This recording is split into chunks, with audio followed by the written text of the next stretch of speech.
Okay, so hello. So for this discussion video, we have to have examples nga i-apply natin ang concept nga discuss natin from the general to particular solution, and we have the elimination of arbitrary constants later on.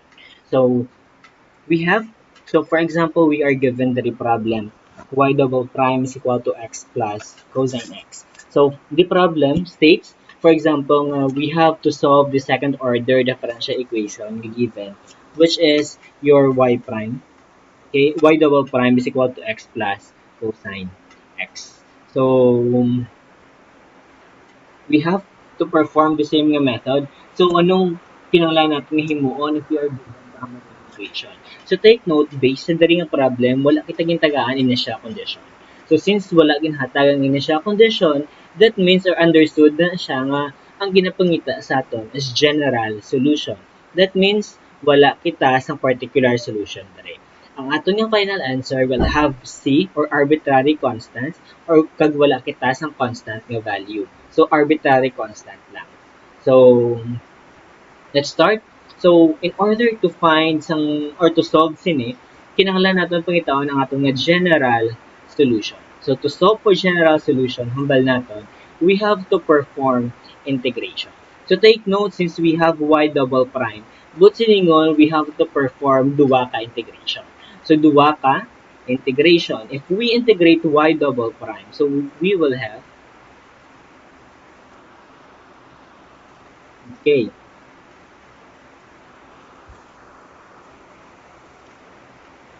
so y prime, so integrating sa atong equation.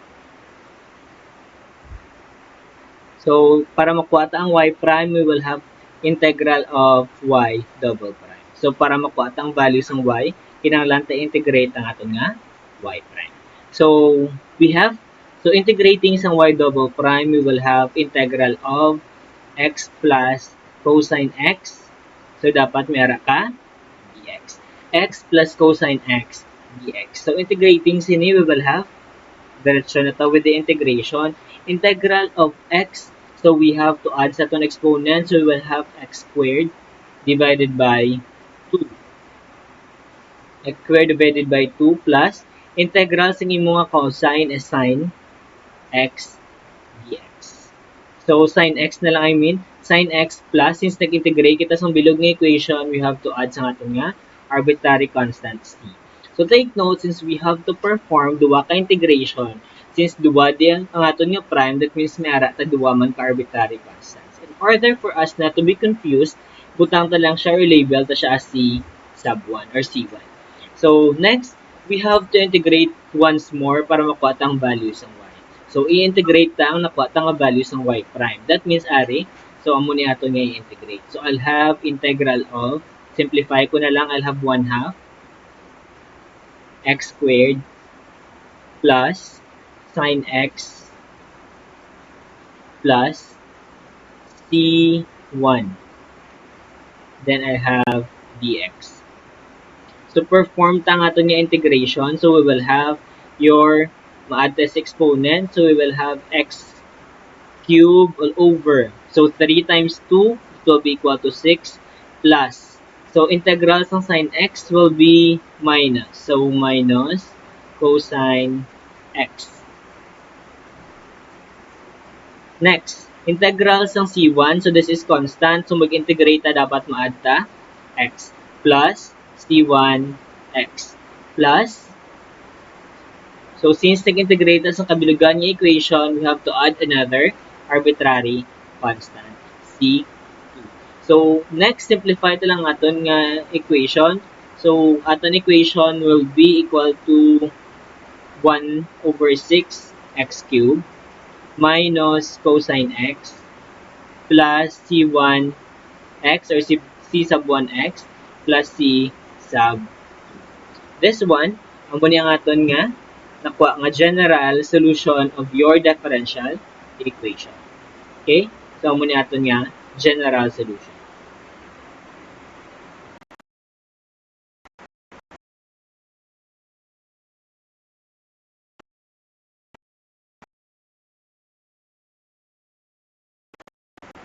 constant. Okay, so we use the method na ginagamit na nadaan sa unang mga process. So, that is applying lang the concept of integral sa aton nga pagpangita sa ating nga general solution.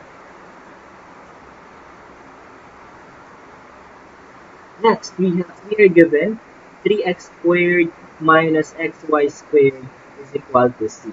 So, given dere, so take note, ang nakabutang dere since may ara na kita daan given arbitrary constant c, that means this is already a general solution.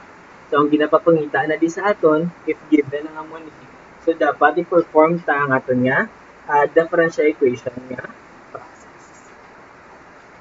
Okay, so perform ta ang aton nga differential equations. Okay, so we have to perform our differential calculus. So, the the concept of implicit differentiation. So, 3x squared. So, derive mo na. So, sa ating equation.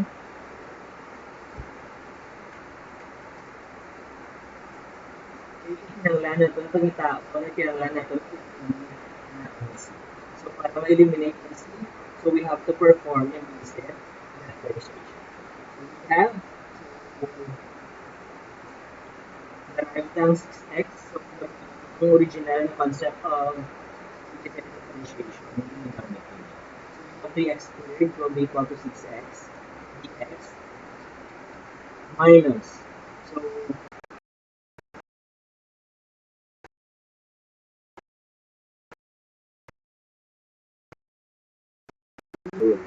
since na x to y, pinakahapos ni method ni gamitin is implicit differentiation. So, we have so, ano muna, himuon, so copy ang first term, copy ka ang x. Then, derive ang second, which is equal to 2y. So, since nag-derive ko sa y, I'll add dy lang. Plus, so copy ko ang second term, which is y squared. Derive ko ang x, derivatives ng x is equal to 1. Then, since nag-derive ko sa x, butangan ko lang dx. So, is equal to 0. Derivatives ng c is equal to 0.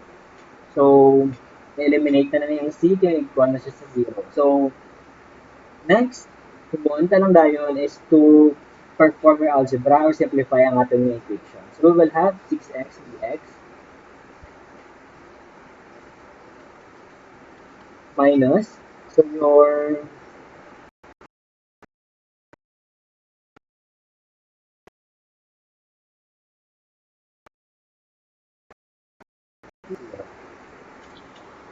next, combine like terms. Kung makita natin, meron kita dari dx, meron kita dari dx. So, pwede ka combine like terms. So, we will have 6x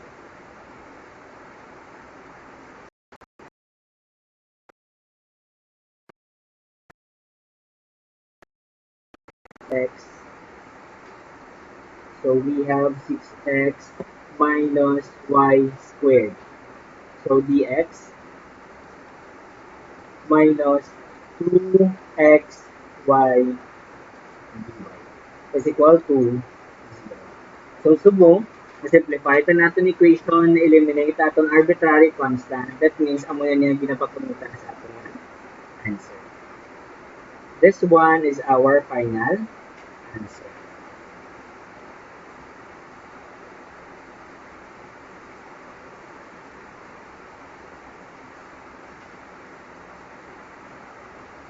Okay. So, what if ang gamiton kung ang processor is ang gingamit natin sa last nga discussion? So, if you use isang method na gingamit natin sa last nga discussion, so no problem. So, the same lang man siya kung ano makuha natin yung answer. So, if, okay, try natin sa senior problem. So, gamitan ta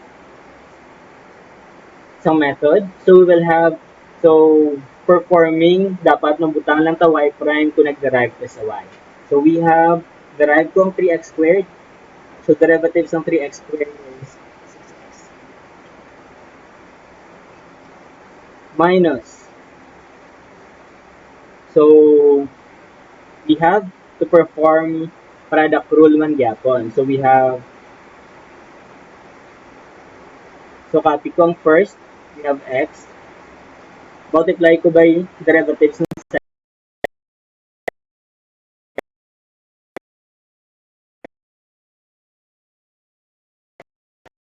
we have y squared, derivatives ng x na equal to 1, then is equal to 0. Derivatives ng c is 0 na lang direction.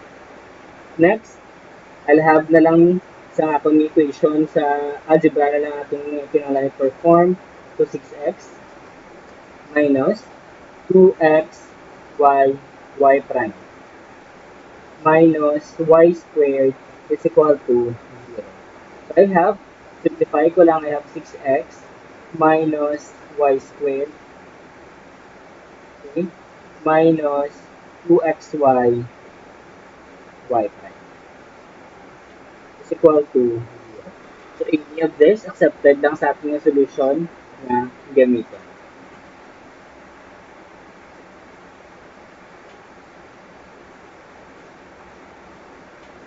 Okay, so bisan din lang din yung method ang inyong gusto gamiton, pwede gidyapo.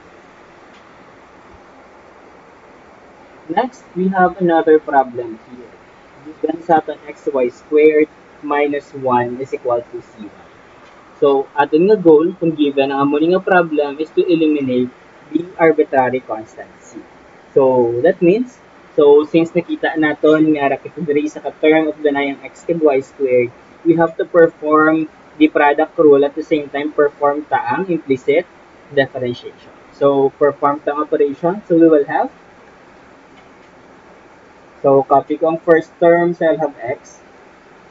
Derive ko ang second term, so I'll have 2y dy.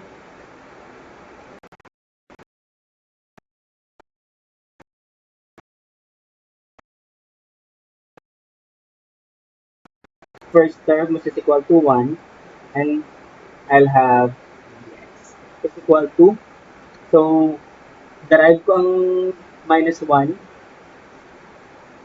Pag derive ko na, may mo naman lang siya minus, derivatives ng 1 is equal to 0, is equal to, derivatives ng cy, so derivatives ng cy, so this is constant, so we have c,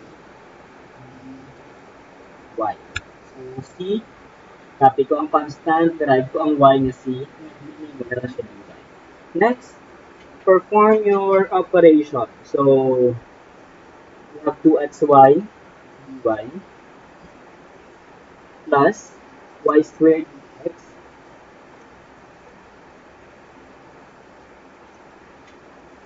plus y squared dx is equal to c dy. So, next, bisan nag-perform kita sa ating differentiation, wala natin na-eliminate ang ating arbitrary constant. So, anong yung next ni himuon?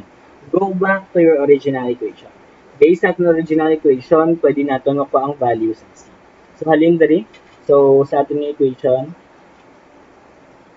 nga given is xy squared minus 1 is equal to y.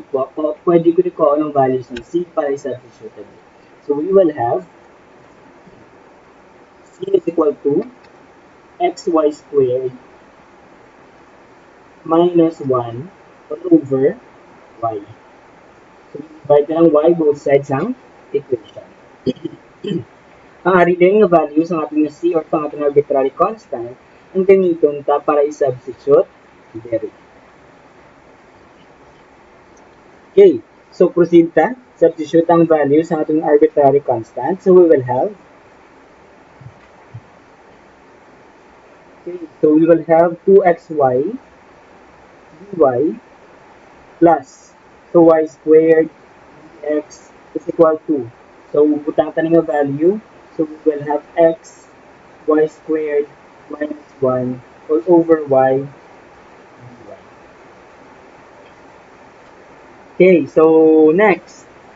So, simplify ta lang ato ni equation. So, pinakahapos no way to simplify. is to multiply sa atong denominator. Both sides of the equation. So, multiply ta d by y sa piyak, multiply ta d by y sa piyak. So, ma-eliminate na ni. Then, simplifying sa atong equation, we will have 2x y squared dy plus y cubed dx is equal to x y squared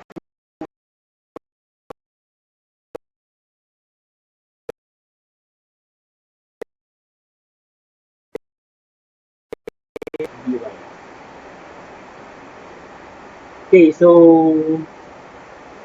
we have to simplify na lang sa atong equation. Dapat atong equation is in general form or dapat maka-equate to 0. So, sa lingon ko lang po sa piyak, akong answer mangin. So, we have, combine ko na lang diretso, ang dy kag dx. So, I have 2xy squared dy. 2xy squared, so sa lingon ko ni may mo siya minus xy squared. Sa lingon ko ni may mo siya plus 1. Then, I'll have dy plus y cubed dx is equal to 0. Next, simplify. Meron na common term dire. So, ang common na term sa aton is x, y squared. So, ari, pwede ko din makasubtract. 2xy squared minus xy squared. So, will be equal to x, y squared na lang. X, y squared plus 1. So, I have dy plus y cubed dx is equal to 0. So, next, para aragin sa standard ng form ng aton equation, dapat unahon ta ang dx ang sa dy. So, aton answer will be y cubed dx plus xy squared plus 1 dy is equal to 0. Okay? This will be aton nga final.